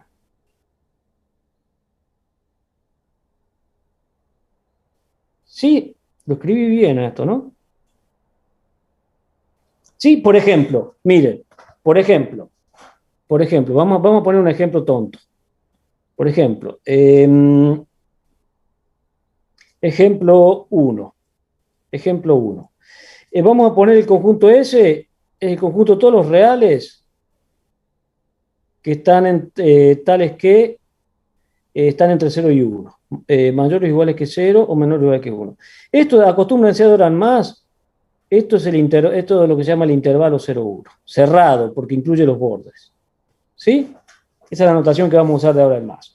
Entonces, si uno grafica acá, esto es 0, 1, el conjunto S es todo esto. ¿Sí? Bueno, 1, fíjense que 1 es cota superior, ¿sí? Porque es mayor o igual que todos los elementos del conjunto. Acá está escrito acá. 1 es cota superior, porque es mayor o igual que todo lo que está en el conjunto. ¿No se da a entender que hay más de un máximo y más de un mínimo? No. Ya vamos a ver que no. Hay que probarlo a eso. Que si existe un máximo, igual que el supremo. Si existe el supremo es único, el mínimo es único, el ínfimo es único, y si existe el máximo y el supremo son únicos. ¿Sí? Entonces, lo que yo estoy diciendo es lo siguiente. Fíjense, ¿este conjunto tiene máximo o no tiene máximo? Sí, bueno, la diferencia entre máximo y supremo es que el máximo necesariamente tiene que estar incluido en el conjunto S. El supremo puede estar incluido o no. Por eso, si existe el máximo, coincide con el supremo. Pero a veces existe el supremo y no existe el máximo. ¿Se entiende? O sea, la condición que me define que un supremo sea máximo es que ese supremo esté incluido en el conjunto S. ¿No? Entonces acá, por ejemplo, el 1 es cota superior y además es la más chica de las cotas superiores. Entonces el 1 es el supremo de S. ¿Sí? Pero además está incluido en S, porque el 1 está incluido en S. O sea, es el máximo de S. Acá el máximo existe y es el numerito 1. ¿Se entendió? Siempre, el supremo siempre, si el conjunto está acotado, el supremo siempre está definido, porque es la menor de las cotas inferiores. La clase que viene vamos a ver que el supremo es único, es único, igual que el ínfimo. ¿Sí? Siempre hay todo lo que se prueba para supremo se prueba para ínfimo y todo lo que se prueba para mínimo se prueba para máximo, simplemente cambiando los signos de los conjuntos y usando algunas propiedades bien elementales. Pero yo prefiero hacerlo por separado. Bien, y existe existe el mínimo. El mínimo sería la mayor de las cotas inferiores, pero que además tiene que pertenecer al conjunto. Y claro, el 0. Esto acá, no solamente el 0, no solamente es el ínfimo de S, o sea, la mayor de las cotas inferiores, sino que como está en S, es justamente el mínimo de S. Es bien natural, el mínimo es esto, si es que existe, y el máximo es esto si es que existe. Insisto, el supremo y el ínfimo, si el conjunto está acotado, siempre existen. El mínimo y el máximo a veces no.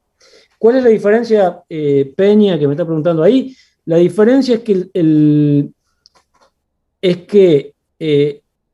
el máximo tiene que estar contenido en el conjunto S. ¿Sí? El supremo no necesariamente. Si el supremo está contenido en el conjunto S, es el máximo. Pero si el supremo no está contenido en el conjunto S, no es el máximo. Vamos a hacer un ejemplo. Miren otro ejemplo, por otra parte. Supongamos que en lugar de trabajar, lo voy a hacer sobre acá mismo, ejemplo 2. Supongamos que en lugar de trabajar sobre el conjunto abierto, estoy trabajando sobre el intervalo cerrado. O sea, que esto, en lugar de ser un menor o igual, sea un menor estricto. 0 menor que x, menor que 1. Y eso me define, para ir familiarizándonos con la notación de intervalos, un intervalo abierto. ¿Sí? Entonces, si yo hago el dibujito acá, y acá voy a borrar todo, lo vamos a hacer de nuevo. Si yo hago el dibujito acá, ese intervalo arranca en 0 y llega hasta 1, pero no incluye ni al 0 ni al 1. Ni al 0 ni al 1. ¿Sí? Entonces, por ejemplo, cotas inferiores existen, ese conjunto está acotado. La mayor de las cotas inferiores es el 0. ¿Sí? Porque no puedo encontrar. Si hubiera una cota inferior mayor que el 0, estaría acá adentro, no estaría acotando todos los elementitos que tengo ahí. Pero eso ya lo vamos a probar. Si yo al supremo, quiero decir, ya lo vamos a probar. Digo, si a esta cota 0 yo le sumase algo, no tendría un supremo, porque habría elementos que no estaría acotando por debajo. Perdón, el ínfimo, ¿qué estoy diciendo? Perdón, me equivoqué.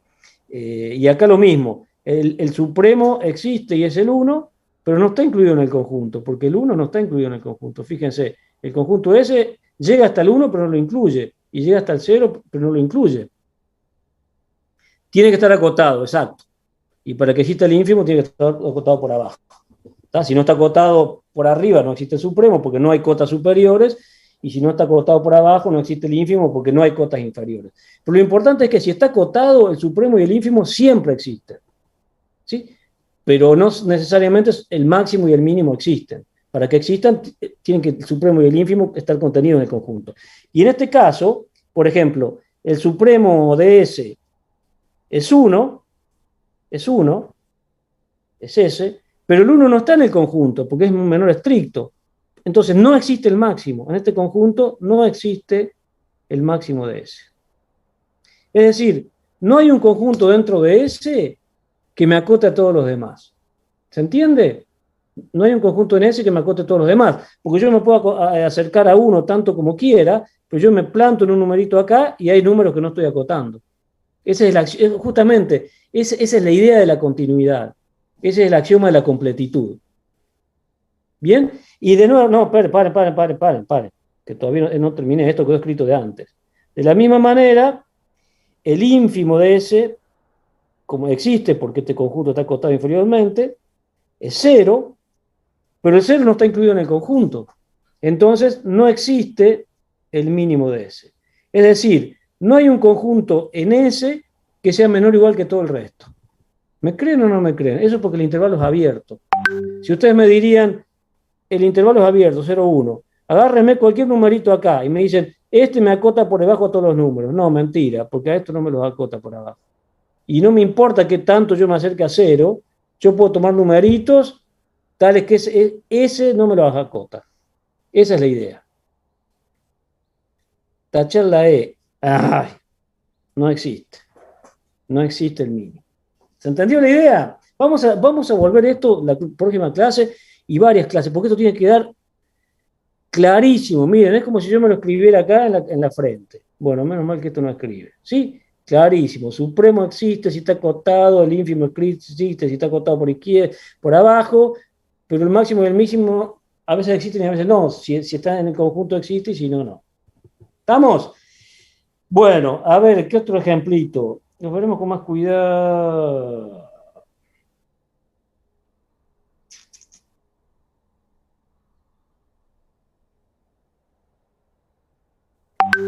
Bueno, yo les di las ideas intuitivas, pero no les definí todavía el supremo y el ínfimo. La clase próxima vamos a ver propiedades del supremo y el ínfimo. Entonces, en estos 5 minutos que me quedan, les voy a escribir la definición del supremo y el ínfimo. Sí, Tadeo, tengo una pregunta. En el práctico aparece esto, g de x máximo de 1, x menos 1. Sí, está relacionado, pero acordate, sí, está relacionado. Me quiere decir cuál es el numerito máximo de esos dos. Pero como ahí tengo dos números, ese conjunto, o sea, el ínfimo y el supremo están contenidos ahí adentro. Si yo tengo un conjunto, digamos, que consiste de un número finito de puntos, digamos. Ay, ¿por qué no pasé la hoja para arriba en lugar de hacer este disparate? Si yo tengo un conjunto de puntos, por ejemplo, el conjunto A, B y C, son 3 puntos. ¿Sí? Yo lo dibujo, no sé, ordenado. Esto es A, esto es B y esto es C. ¿Sí? Y ese es mi conjunto S. Es el conjunto formado por los numeritos A, B y C. ¿Sí? En este caso son dos números que dependen de X porque es una función. ¿Sí? No importa. Entonces, acá está claro que este B es la mayor de las costas inferiores. Este es el ínfimo y coincide con el mínimo. Y este C es el supremo y coincide con el máximo. ¿Estamos? Eso quiere decir, esa definición quiere decir tomar el máximo. Subí la hoja de la clase pasada. Ah, sí. No, no subí la hoja, subí el video. Mejor, la hoja la tengo en PDF. Pero acá voy a tener problemas si subo la hoja porque borré un montón de cosas. Voy a subir el video, salga lo que salga.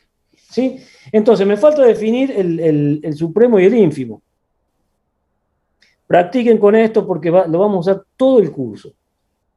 Para demostraciones, es sumamente importante para demostraciones, y todas estas cosas salen, la existencia del supremo, por ejemplo, sale del axioma de completitud. Todas estas cosas salen bueno, el axioma de completitud me dice, todo conjunto acotado superiormente tiene un supremo. Se me garantiza la existencia del supremo para conjunto acotado superiormente. Es un axioma, el axioma de completitud. Exacto. Entonces, última definición, y ya vamos cortando. Última definición. Bueno, definamos el supremo y el ínfimo. De nuevo, ese contenido en R. Qué manía de escribir siempre lo mismo. Ese distinto del vacío. A veces, en algunos libros, cuando se trabaja con los reales, el real a veces se le suele agregar el infinito y el menos infinito, que no son números reales, pero ese conjunto se le llama reales extendidos. Y ahí se habla, hay cosas rarísimas. Por ejemplo, ahí se habla así del supremo y del ínfimo del vacío. Se dice, por definición, que el supremo del vacío es ahora yo no me acuerdo, si es menos infinito, más infinito, y el ínfimo es más infinito, menos infinito. Una cosa rarísima, para que cierren todas las ideas. Pero eso es, el infinito y el más infinito no son números reales. ¿Está? Y acá el conjunto ese no es vacío. Entonces, definiciones. Decimos que K es el supremo de S,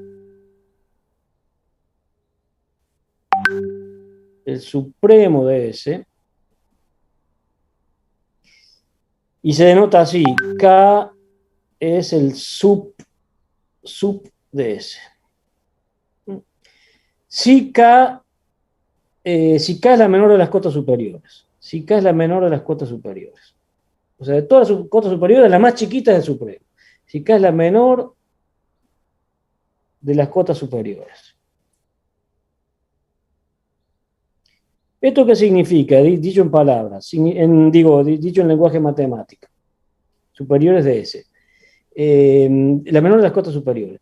Esto significa, dicho en palabras, que si yo tengo otra cota superior, que si IE quiere decir es lo mismo que esto. O sea, vamos a ponerlo acá. IE, notación que se usa en los matemáticos.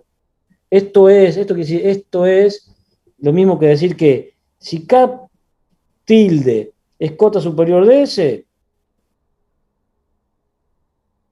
recuerden que hay infinitas cotas superiores y hay una.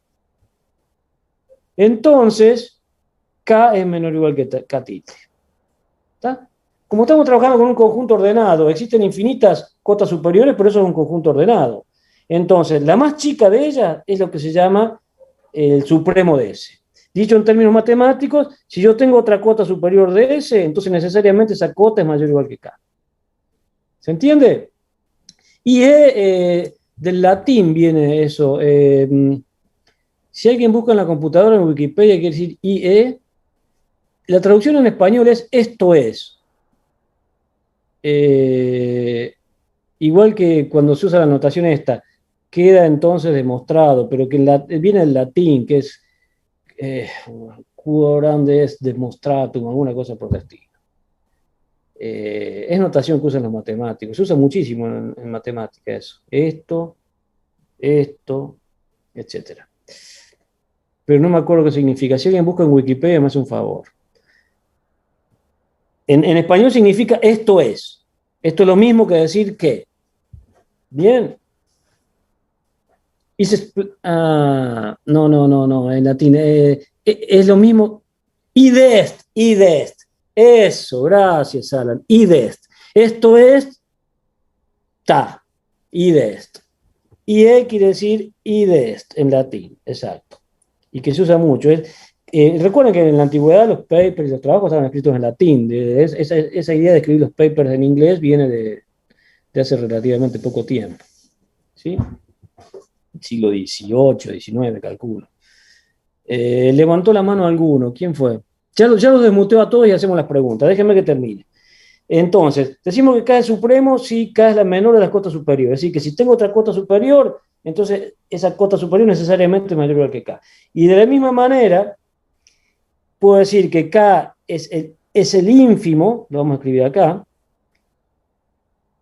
es el ínfimo, en español lleva tilde, el ínfimo S, y lo definimos así, K es no le ponemos la tilde, ínfimum viene del latín, si K es la mayor de las cotas inferiores. Y esto lo que quiere decir es que si K tilde es otra cota inferior,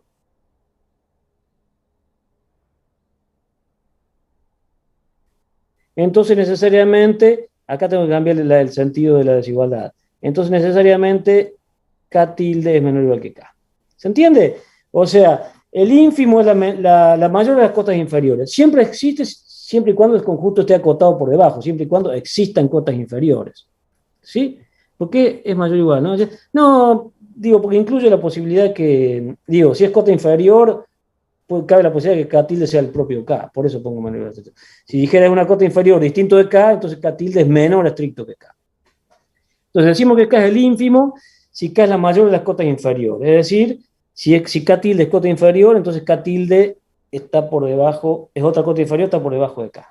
La clase que viene veremos propiedades y trabajaremos con conjuntos para demostrar varios resultados. Por ejemplo, que si existe el máximo coincide con el supremo, que si existe el mínimo coincide con el ínfimo, veremos relaciones entre el ínfimo y el supremo, etc. Pero vayan practicando, vayan agarrando conjuntos y vean, el supremo es tanto, el ínfimo es tanto, está.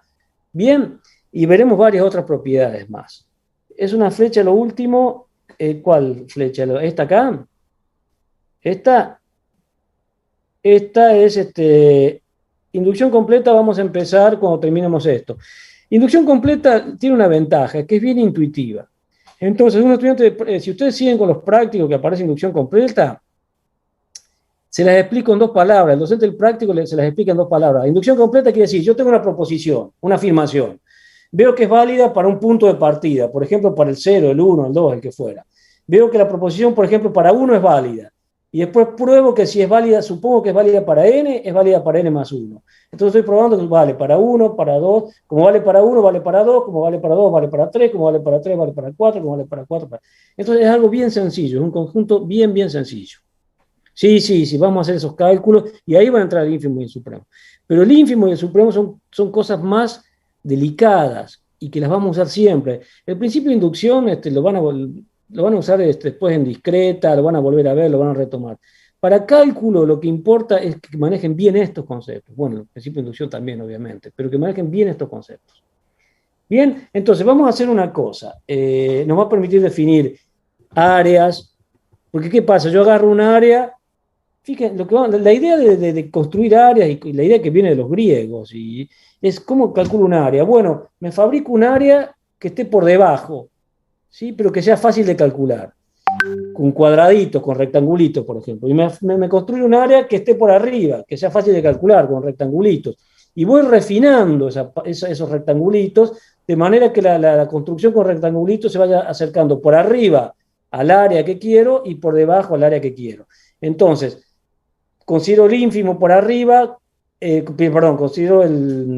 trabajo con los ínfimos y con los supremos, veo que son iguales y ahí pruebo que ese numerito lo defino como el área, ese numerito es el área.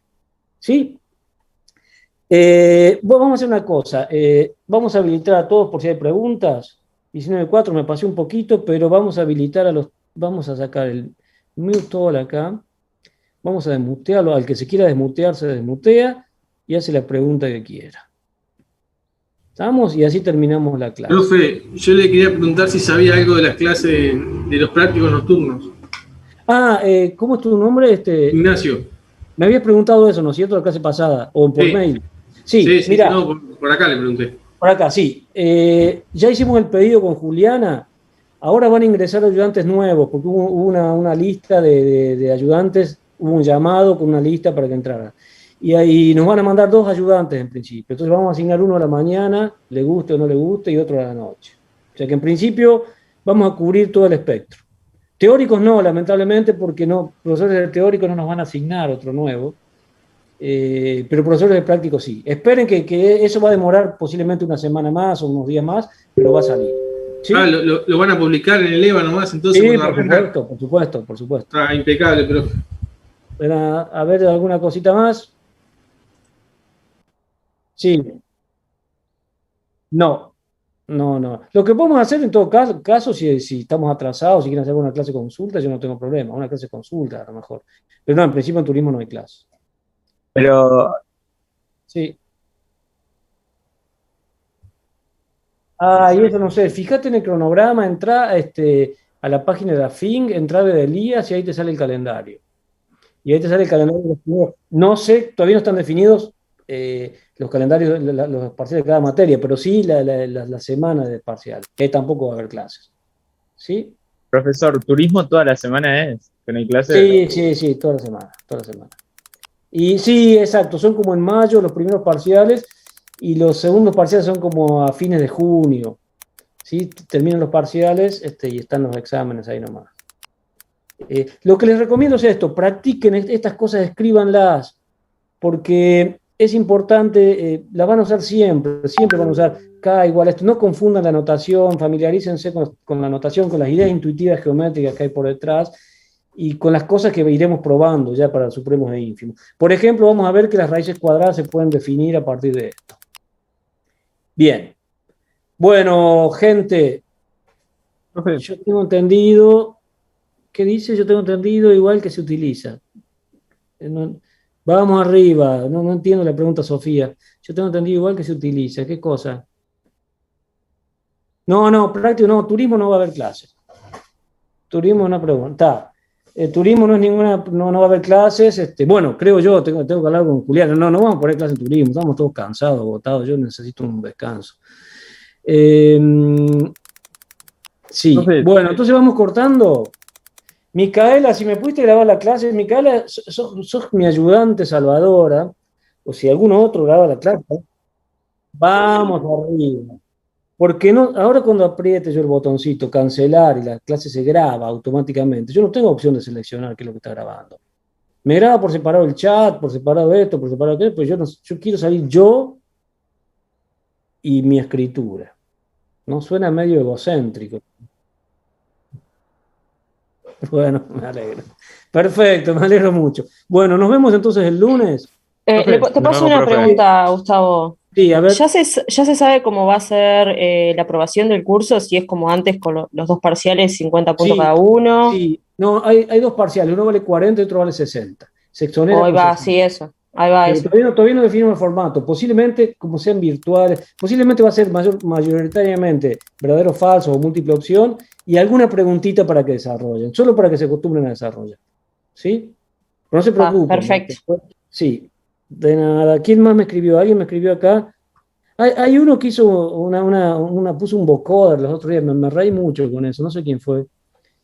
Profe, le tengo una pregunta, pero Sí, que no hay nada que ver con esto. Es un cálculo que sí, estaba haciendo ahora por un ejercicio. Si me podías ayudar. sí.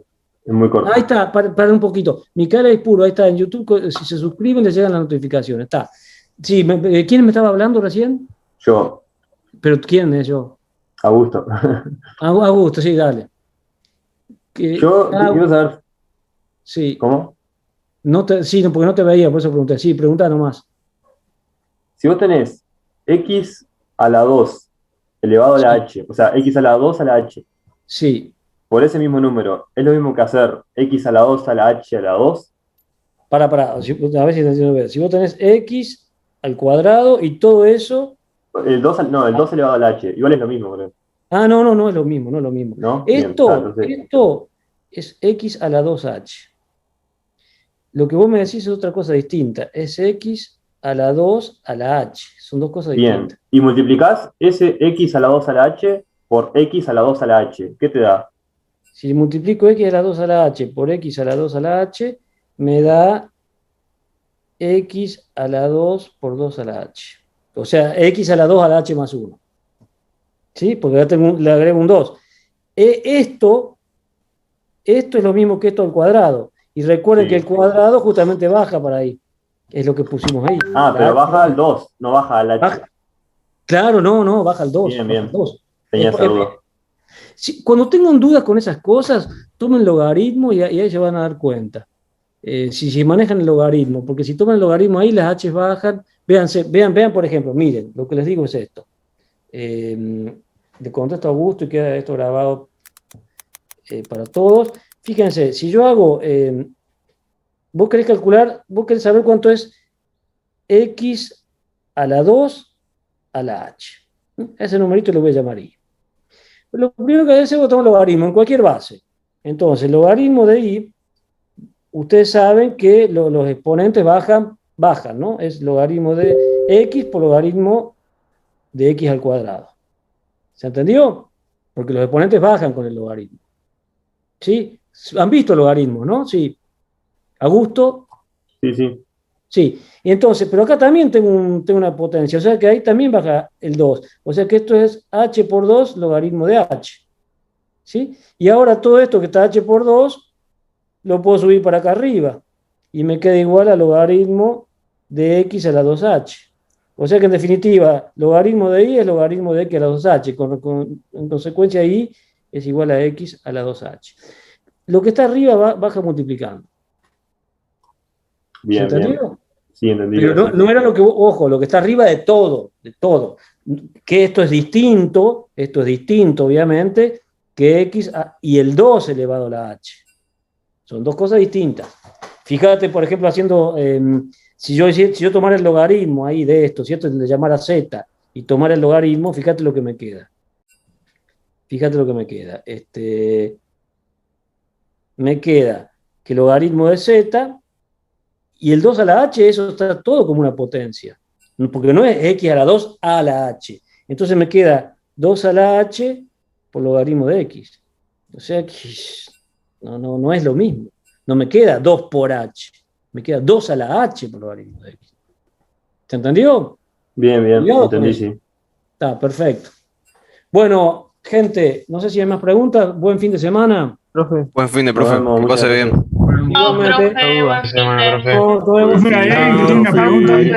Sí, Profe, hasta luego. No, hay una pregunta. ¿Para quién es el que está hablando? no ¿Una sé, pregunta? sé que alguien dijo. Sí. ¿Alguien habló? ¿O Hola, ¿se no hay? escucha? Sí, sí. ¿Quién es que habla? Kevin Pérez. Está. Perfecto. Sí, se escucha bien. En realidad era si me podías recomendar algún lugar para ver inecuaciones y eso, porque ando bastante perdido con ese tema. Inecuaciones. Sí, hay un libro que no tiene el mismo enfoque que esto, pero hay un libro que yo lo recomendé en la primera clase, que es el Spivak de cálculo. Se puede Le mando descolgar una vez. En PDF, Spivak Calculus. El enfoque es un poquito diferente al cálculo sin tilde, al del curso, digamos, incluso el orden de los temas. Incluso el cero no se considera natural. Los naturales empiezan de uno adelante, pero no importa, esos son detalles. Este libro de Spivak lo que tiene de ventajoso es que tiene un suplemento, tiene un libro de problemas resueltos. Entonces, todos los problemas que están formulados en el Spivak, muchos de los cuales están en los prácticos, están resueltos en el libro de problemas, que es otro libro de problemas resueltos. Fíjate ahí, fíjate si puedes descargarlo. Yo lo pude descargar, no me acuerdo cómo lo descargué, pero está el libro de problemas resueltos, está el libro teórico de Spivak, que pueden ser 2 volúmenes o un volumen donde se condensa todo. Insisto, el enfoque es un poquito diferente al del curso nuestro. Y hay un libro y tiene un montón de problemas. Muchos en las primeras partes se refieren a desigualdades. Y muchos de esos problemas están resueltos acá, libro de problemas resueltos. Si no lo conseguís bajar, me mandan un mail y lo pongo. Lo que pasa es que es ilegal descargarlo en PDF, no puedo colgar en EVA. Aquí tienen el libro de cálculo y el libro de problemas resueltos. ¿Sí? Pero búsquenlo que seguro que está en PDF. Le va a entrar, por ahí les entra spam y noticias, pero búsquenlo que se encuentra. Bueno, gente, gracias. ¿alguna otra? Nos despedimos entonces. Buen fin de semana, esperemos que esto quede bien grabado. Cancelo aquí ya mismo la grabación. Ay, Dios. Stop video. Stop video. Pumba. Y finalizado. Nos vemos, saludos. Nos vemos. Chao, igualmente para ustedes. Igualmente.